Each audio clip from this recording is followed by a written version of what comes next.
Assalamualaikum warahmatullahi wabarakatuh. Perkenalkan, nama saya Aslamet Imron dengan NPM 5200711074 dari Fakultas Sains dan Teknologi, Prodi Teknik Elektro, Universitas Teknologi Yogyakarta. Di sini saya akan mempresentasikan profil pribadi saya berdasarkan SWOT, di mana ini merupakan ujian akhir semester dari mata kuliah persiapan karir. Oke, langsung saja masuk ke pembahasan. SWOT analysis. Apa sih itu SWOT? SWOT itu merupakan singkatan dari strength, kekuatan, weakness, kelemahan, peluang, itu opportunities, lalu threat, ancaman. Oke, langsung saja masuk ke profil pribadi saya. Nah, strength, kekuatan saya. Apa sih kualitas profesional yang saya miliki? Nah, kualitas profesional yang saya miliki yaitu wiring panel listrik, menggambar dan membaca wiring, di mana kualitas profesional ini saya miliki selama di SMK, karena dulu SMK lebih banyak ke prakteknya, sehingga saya lebih memahami tentang wiring panel listrik, menggambar dan membaca wiring. Nah, untuk perkantoran saya mempunyai kualitas profesional yaitu Microsoft Office. Lalu apa ya hal yang saya lakukan dengan baik? Nah, yaitu instalasi listrik sebuah rumah, di mana saya saat dulu praktek selalu mendapatkan nilai yang bagus saat praktek instalasi listrik sebuah rumah. Lalu tingkat pendidikan saya yaitu SMK, di mana sekarang sedang melanjutkan kuliah. Lalu pencapaian terbesar saya yaitu berjualan bersama teman dan mendapatkan untung 8 juta lebih dalam 1 bulan. Di mana saat jualan dulu itu saat liburan tidak ada kegiatan masing-masing. Nah, setelah ada kegiatan masing-masing, kami tidak berjualan lagi. Nah, lalu kualitas pribadi yang saya miliki yaitu mengerjakan sesuatu dengan teliti dan harus rapi, di mana saat melakukan instalasi sebuah listrik itu atau memasang panel itu, komponen kabelnya harus dirapikan agar lebih enak dipandang. Nah, lalu ke weakness yaitu kelemahan. Nah, sifat jelek sifat jelek saya itu yaitu sering menunda pekerjaan, sulit mengatur waktu, gampang teledor. Nah, saya sering menunda pekerjaan itu karena masih berpikir itu pekerjaan masih lama, waktunya masih banyak, sehingga saya menunda pekerjaan itu, sehingga waktu juga berantakan untuk mengaturnya. Kadang juga teledor, lupa kapan deadline-nya gitu. Nah, lalu apa yang saya bisa perbaiki? Yaitu semangat untuk melakukan banyak aktivitas sehari-hari. Karena dengan melakukan banyak aktivitas sehari-hari dan rajin, maka sifat jelek saya yaitu yang menunda pekerjaan, sulit mengatur waktu itu, lama-kelamaan pasti akan teratasi. Lalu aliran yang saya pegang yaitu eh, bawah ke atas roda kehidupan, di mana pasti posisi kita tidak akan berada di bawah terus atau di atas terus. Dengan adanya kita berusaha dan berdoa, pasti kita akan berada di posisi puncak. Lalu tugas yang saya hindari yaitu analisis yang di dalamnya banyak hitung-hitungan dan gambar teknik.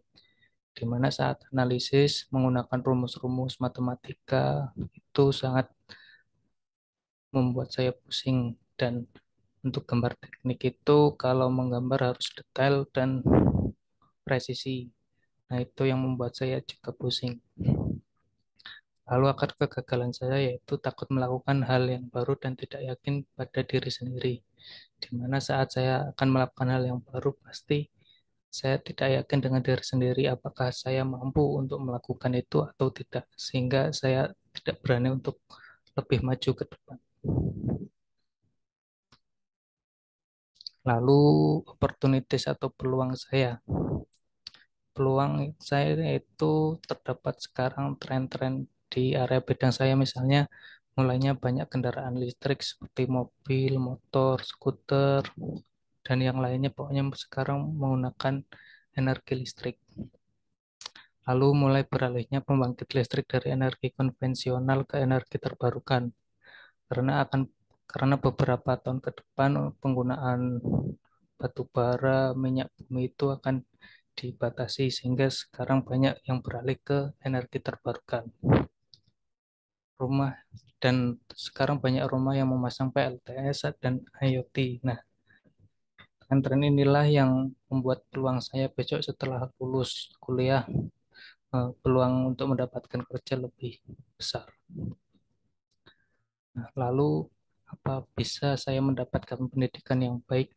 Alhamdulillah saya mendapatkan kesempatan pendidikan yang lebih baik di mana dulu SMK 3 tahun jurusan teknik instalasi listrik, sekarang berkesempatan kuliah di jurusan teknik listrik sehingga ini dapat mematangkan ilmu saya tentang kelistrikan.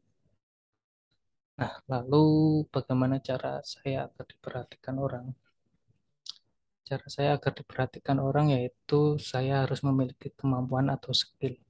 Karena dengan kita memiliki skill, kita akan diperhatikan orang dan dicari.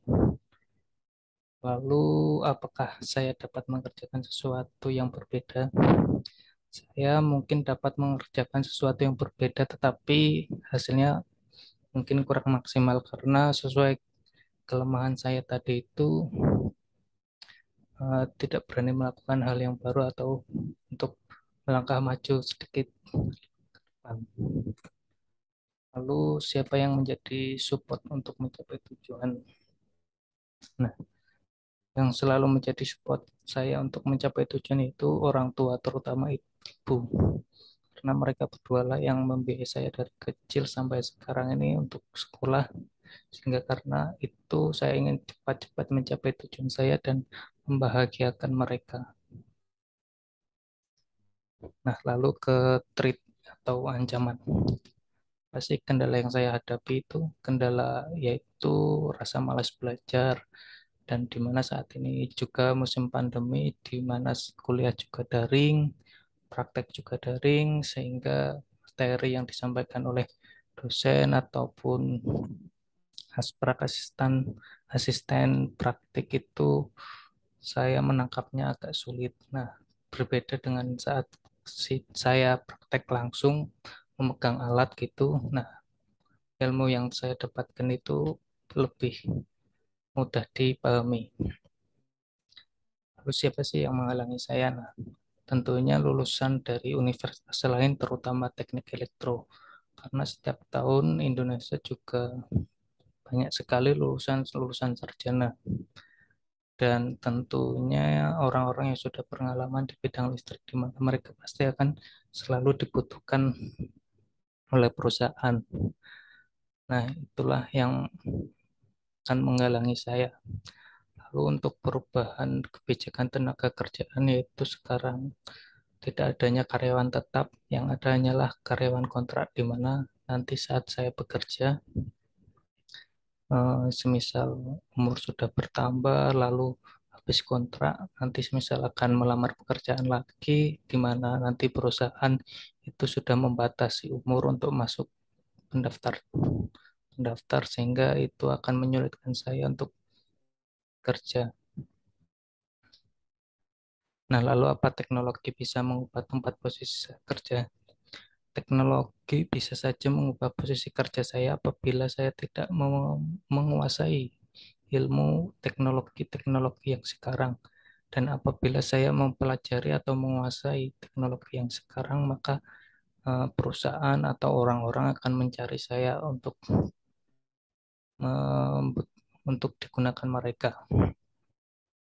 Nah, lalu apakah saya laku di pasar dunia industri? Nah, seperti tadi, kalau misalkan saya mempunyai skill atau kemampuan, tentunya saya akan pasti laku di dunia industri dan mereka akan mencari saya untuk bekerja bersama untuk mereka. Nah, mungkin sekian dari presentasi saya. Kurang lebihnya mohon maaf. Wassalamualaikum warahmatullahi wabarakatuh.